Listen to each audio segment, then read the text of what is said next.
Okay, hi, it's me at the end. I made the top and I'm obsessed. Hey, welcome back. I'm Tamara. I love to knit, and today's video is going to be kind of like a vlog taking you through the process of designing a knitted top with me. This was something that one of my Instagram followers requested. I started sort of like experimenting with more of my own like knitting designs and patterns last year. So it's somewhat new to me, but I've been having so much fun just like exploring creativity. Before I started doing it, I kind of didn't really know what other people's processes were like, and I'm sure that honestly everyone sort of works in a different way, so it's just fun to sort of see the different decision points along the way. And I'm actually wearing a top that I designed last year, and I released a pattern for it at the beginning of this year. It's called the Cherry Bomb Crop. Anyway, so okay, I have not started on this top, so honestly at this point you know more than I do about how this project turns out. Like, I really hope that you clicked on a thumbnail that had a really cute knitted top in it, and that it wasn't, like, this video isn't titled knitting design flop. So fingers crossed this all works out, because we are just gonna go with the flow. A lot of the time when I'm watching like movies, TV, whatever, browsing social media, I will like stop and take screenshots a lot. If there's anything I see that just sort of gets my brain thinking like, oh, that's interesting, I want to capture that and like be able to look back at it later if I'm looking for inspiration. So the thing that caught my eye for this case was a halter neck, or sort of like, I don't even know if you call it a halter neck, but it was something that the character Harper wears, but it has this V neck in the front. And I've never owned a top that has that sort of neckline from back to like the V pointing this way instead of the V pointing this way. And also, sorry if for a lot of this, I'm like looking slightly away from the camera. I'm looking at the viewfinder because when I'm designing my own stuff, I honestly just like stand in front of the mirror sometimes and try to envision how things will look on me. So that's kind of what I'm doing. Anyway, so I'm really into that idea. So that is like the spark of inspiration for me from that top. I also am not loving the sweetheart neckline for a couple reasons. Like, one, for whatever reason, I just don't tend to gravitate towards sweetheart necklines. The curve, if there's nothing sort of holding down the top parts of the curve, they might like curl or flap down or something. And that might not be the case because I'm in some really cute sweetheart knitting patterns already. But for whatever reason, I'm not loving this plus the sweetheart. I would probably do one or the other. And what I'm really into is that V. So I'm just gonna go with the V neck. I'm just gonna go ahead and do like a little sketch. And I don't always sketch out everything that I work on. Sometimes I have like a really strong vision in my head and I just follow that. Sometimes I think it's really nice to have a sketch because, I don't know, sometimes when you're working, you start like thinking of other things. I get really distracted and I might start going down another path, and sometimes it's nice to just have a sketch and be like, no, like your first idea was cool. See that one through before you start like branching out into other things. So, okay, so this is really not cute, but normally I just wouldn't show people my goofy looking sketches, but this is sort of what I'm thinking. So I really like the idea of having this strap, instead of having it like seamed or kind of fully connected at that point. I really like the idea of it actually going through the top, like having a slit here, like a buttonhole basically, and having the strap go through there, come out the other side and go up. So I'm gonna run with that idea. And now I'm gonna think about a little bit of the construction. I know that if I follow this idea of the strap going through the top like that, it means that you're going to see both the right side and the wrong side of that strap. The V is gonna be like this. So here's the, like, you know, let's say this is the right side, this is the wrong side. That's how it's gonna be traveling through like that. So I know that I want to use a stitch pattern that lays flat, right? Like it can't be curling. Could be an I-cord, which is like a tube, but I don't like that idea because I don't want it to be like a rope. I want it to be like a thicker strap. So ruling out I-cord. So then thinking about other stitch patterns I could use. I could do ribbing, I could do garter, I could do seed stitch, I could do linen stitch. Those are all stitch patterns that lay flat and don't curl without having to add any like edging on them. If you're not familiar with what things look like, this is where you would like stop and Google and look up photos and try to envision. But linen stitch actually looks different on the right side versus the wrong side, and I don't want that. I'm also gonna rule out seed stitch. I don't know why, I'm not feeling it for this. It has sort of like a bumpy look. And so that's putting me between ribbing and garter. For some reason, I think because so many like beginner projects are garter stitch, when I see it, sometimes I think it looks like a little bit less polished. And again, that's like totally unfair against garter stitch. And actually even my Thine Own top, the straps are garter stitch and I think they're beautiful. So I don't know, maybe I shouldn't rule out garter stitch, but in my head, I'm kind of leaning towards ribbing. And I like the idea of the ribs going this way, like that way rather than the long way. But that's kind of annoying because then that means you need to like know the full length of the strap before you start if you want the ribbing to be oriented that way.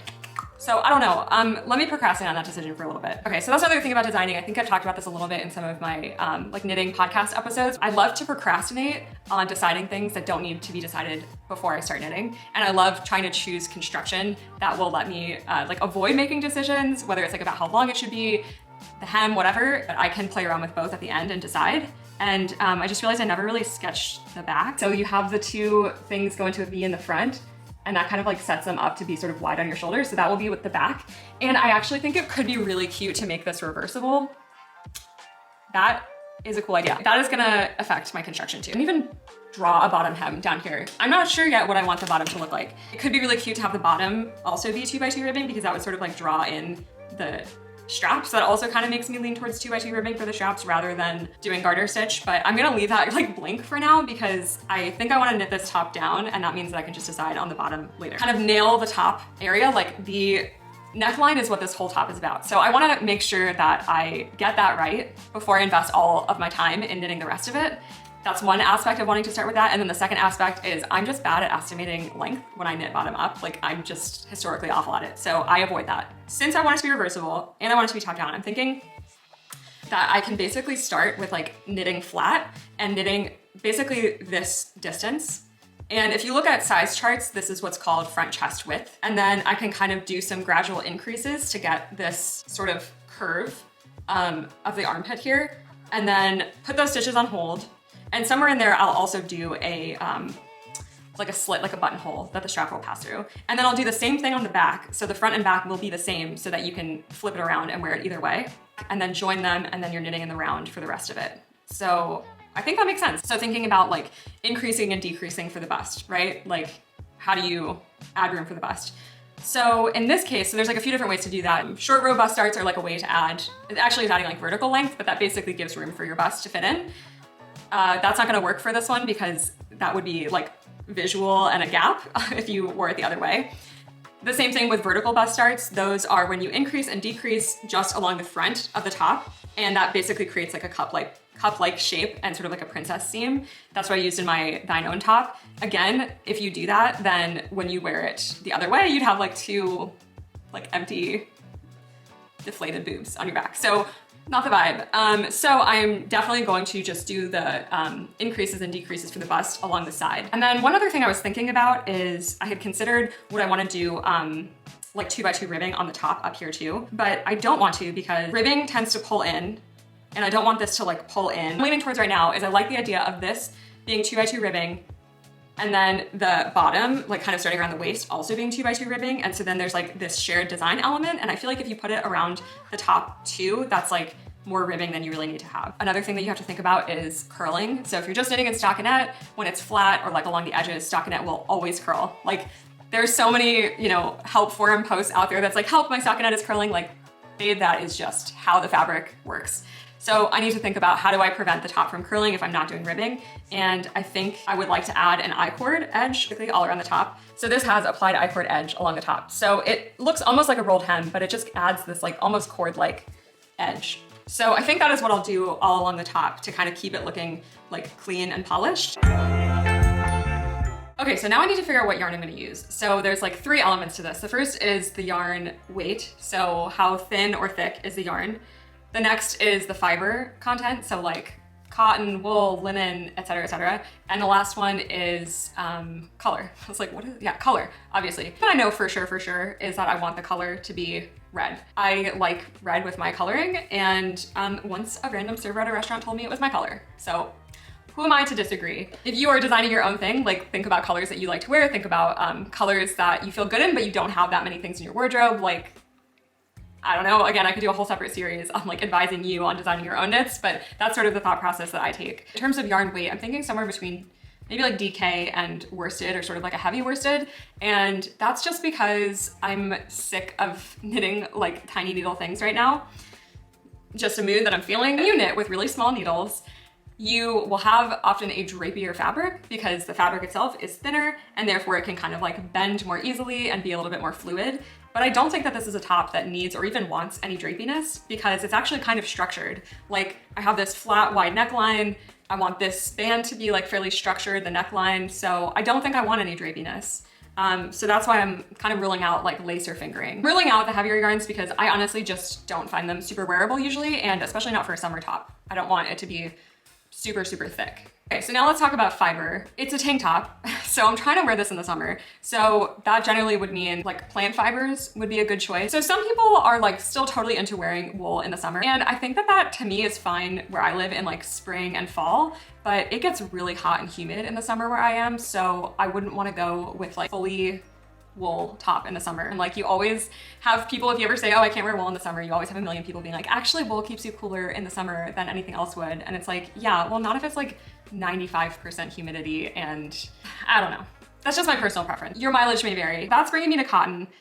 There's cotton merino blends, so 50% cotton, 50% merino, and that will give you sort of the breathability, but also the stretch. But I also like just want to work with some of the yarn that I already have. I don't have that big of a yarn stash. It's like generally just things that I bought for projects and then I ended up overbuying, or sometimes I like changed my mind and thought it wasn't actually the right yarn for my project idea. Here are all the red yarns that I have in my stash. These are all cotton yarns that are like 100% cotton that are scraps from various tops or tote bags that I've used before. So I obviously don't have very much of these two. This one is Lily Sugar and Cream, and I don't like the way that this one feels against my body. It's just kind of rough. So, okay, so then this one is Knit Picks Dishy Cotton, which is worsted weight, and it's actually pretty soft. Like I'd be totally comfortable wearing this against my skin. This one is in Fiesta Red, and it is still kind of a light-ish red. So I think that's pretty. It's like kind of bright. And then the other one I have is, this is Wool and the Gang Shiny Happy Cotton in True Blood Red. And it's also, this one's a little bit thicker. It's like a worsted / Aran, so kind of like a heavier worsted weight.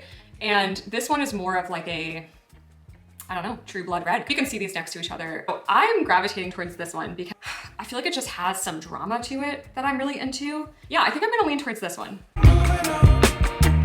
So the next thing that we have to do, and I hate to be the bearer of bad news, but we have to swatch. So I know that like a lot of people are anti-swatching. I felt the same way when I first started knitting because it felt like I want to just start my project and I don't want to like waste my time or yarn on anything that is not a project. I feel like I got lucky, and a lot of the time my gauge would be like close enough to what was in the pattern that I didn't have any significant fit issues. Somehow got away with that. But if you're designing your own thing, you have to do a gauge swatch because you don't have anyone, like you don't have any numbers that you're basing this off of. Like, you need a number to start with. This recommends US 7 to US 8. My gauge in the round, I think is a little bit looser than my gauge flat. And I have tried swatching in the round and I still didn't find that it was quite right. And maybe it's because of the way that I was doing it, I really don't know. But usually I will swatch flat and then I will just go down one needle size when I'm actually knitting in the round to like make up for that looseness difference. And usually it like roughly evens out. So I'm gonna do my gauge flat with US 8 needles and then plan to basically knit it in US 7. So I'm back and we've got a gauge swatch. I've started doing my gauge swatches the way that I saw, I think it was Sari Nordland had a series on designing a sweater that I followed when I was like trying to learn how to grade things and I don't know, be a little more like process oriented in designing. And she recommended doing this sort of like L shape. You have like a full width of stitches for your stitch per inch, and then also like a long enough length, but then you actually can do it faster because you don't have to knit this whole like empty square, basically. I'm like really revealing too much here, but I'm not gonna block this.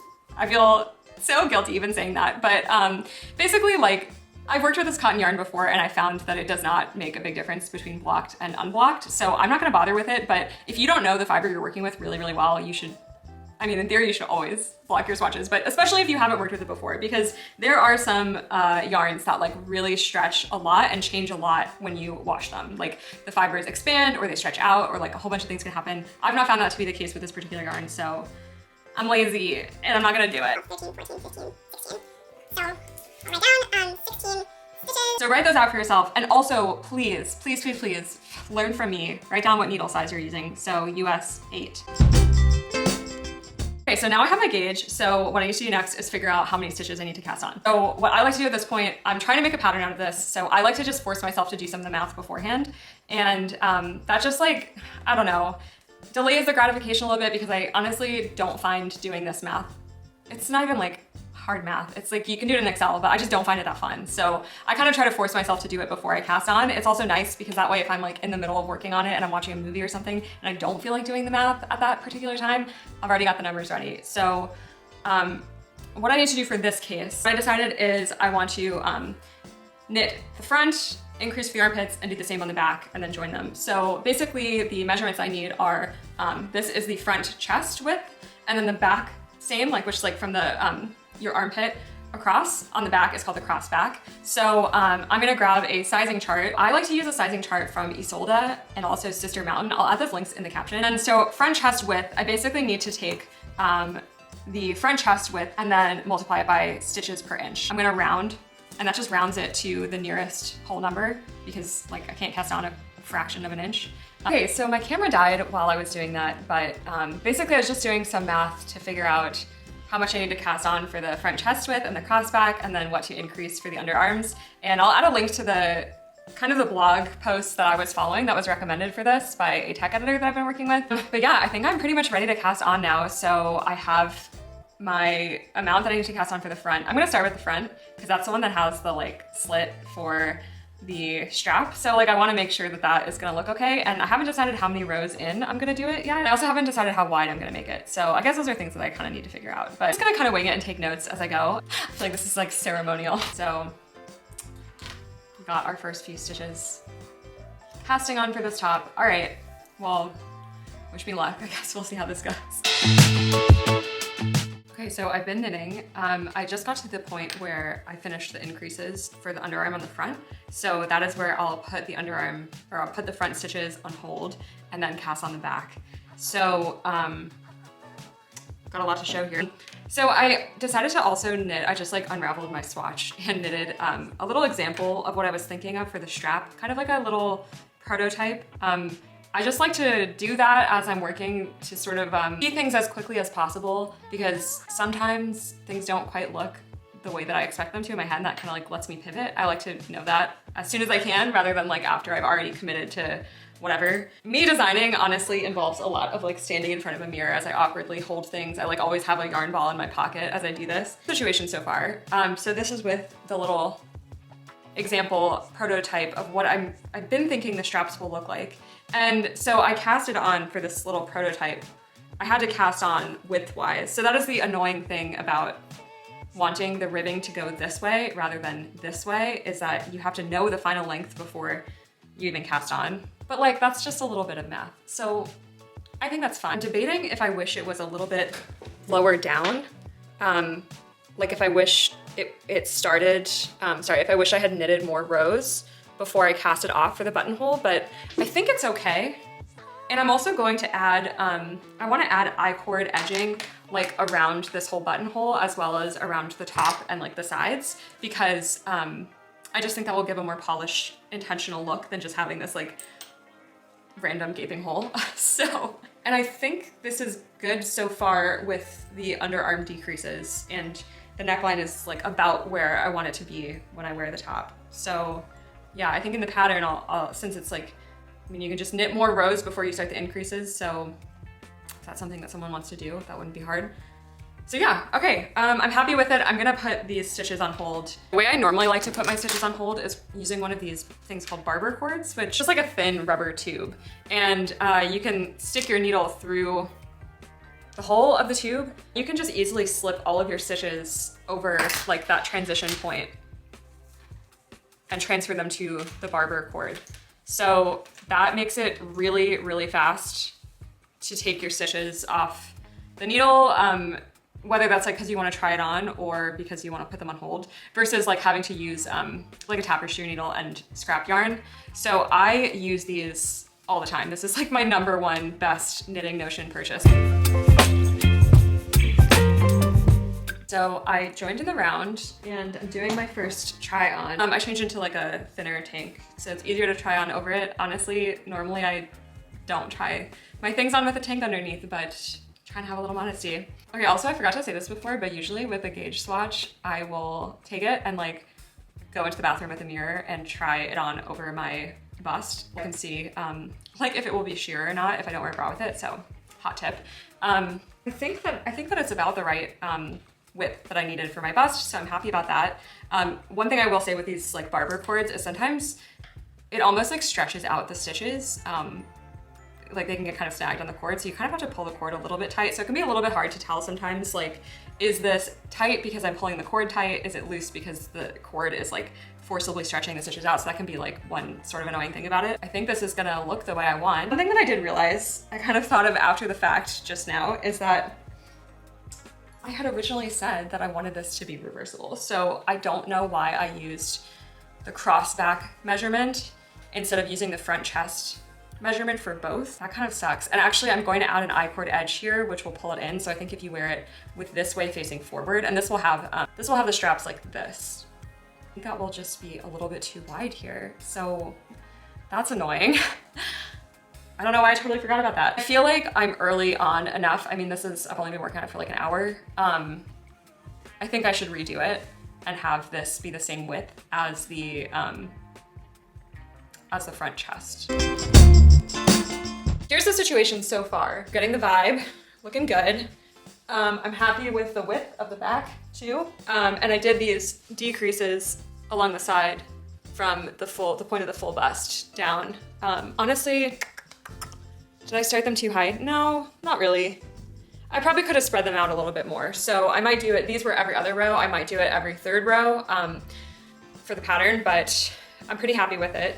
It's now fitting pretty close at my underbust, but I have officially run out of yarn. So I ended up ordering more yarn from Wool and the Gang, and I haven't got a shipping notification yet, but I hope it's soon because I'm really, really feeling this top and I wanna like see it through. So I think when that yarn gets here, I'm probably gonna, instead of just going straight down and working on the waist, I think I'm gonna pause and actually work on the top and do the like I-cord edging that I'm thinking of doing around the buttonhole, and then or like the hole for the strap, and then along the top, because I wanna like make sure that everything about the top is working right before I go on to the bottom, because that might like change my opinion of it. If I find that like I can't control this curling, then I'm gonna have to rethink how I do the top. So that is what I'm thinking right now. That's where I'm at. So fingers crossed that the yarn gets here soon.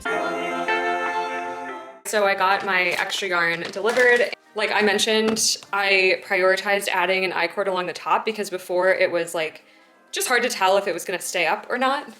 So here's the situation when I have the hole in back. So when I wear it this way, there will be the two straps here that then go through this hole. With it the other way, the way that I'm like, mostly intending for it to be worn. But, and then in this way, the two straps will come down the sides here and the V will go through here. So yeah, I'm pretty happy with it. So at this point, I'm gonna keep going until I hit my waist. So that's like about another couple inches. Then I think I will start on the 2x2 ribbing.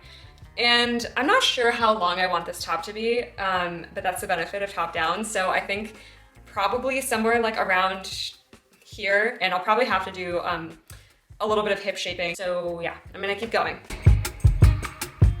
Okay, hi, so it's a few days later. I'll show you where I'm at.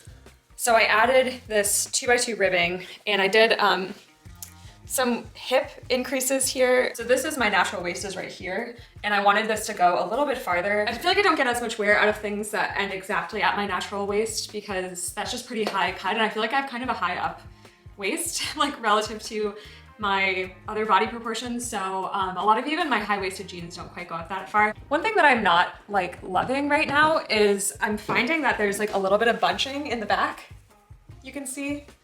And I'm thinking that once I put the straps on, that will kind of help hold it up. But I'm also feeling like I should have, I don't know, added more like armpit ease basically so that this top part could be higher up.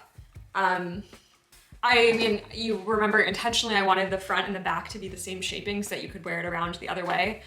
But yeah, I'm gonna see what it's like once I add the strap and see like how I feel about it, if I'm gonna make any changes for the pattern for that. But I kind of wish that I had just done some more rows like without increasing, whether that's like just knit for some rows before you start the underarm increases, or if it's alternating increase rows and non-increase rows so that this is like a steeper rate, if that makes sense.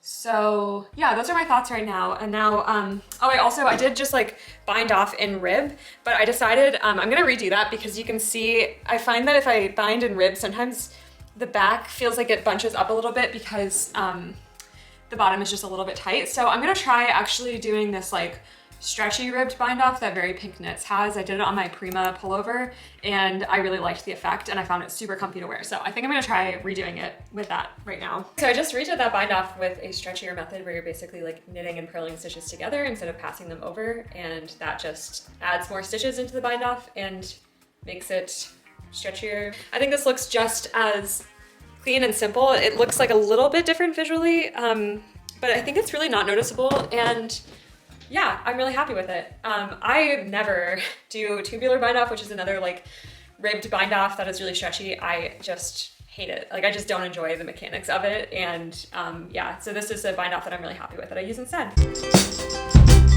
It's so satisfying when you actually estimate your long tail cast on like mostly right. By the way, the way that I measured the length of the straps was I just put the top on and then I put my tape measure through the hole. I made it so that the hole side was in the back, and then I just measured down to where I would seam it on the top. So that's how I measured that length. And then I took the ribbing gauge off of the actual garment itself. Like whenever possible, I will just take a gauge off of the thing that I've knitted like in the round versus my gauge swatch, because sometimes it will be a little bit different. So that's just like more accurate if you're looking at your actual garment. And I figured I'm taking it like mostly stretched out because you know, ribbing is stretchy. So, you know, you could take the gauge with it fully unstretched out, and you can take it with it fully stretched out. And I don't want it to look like that extremely stretched.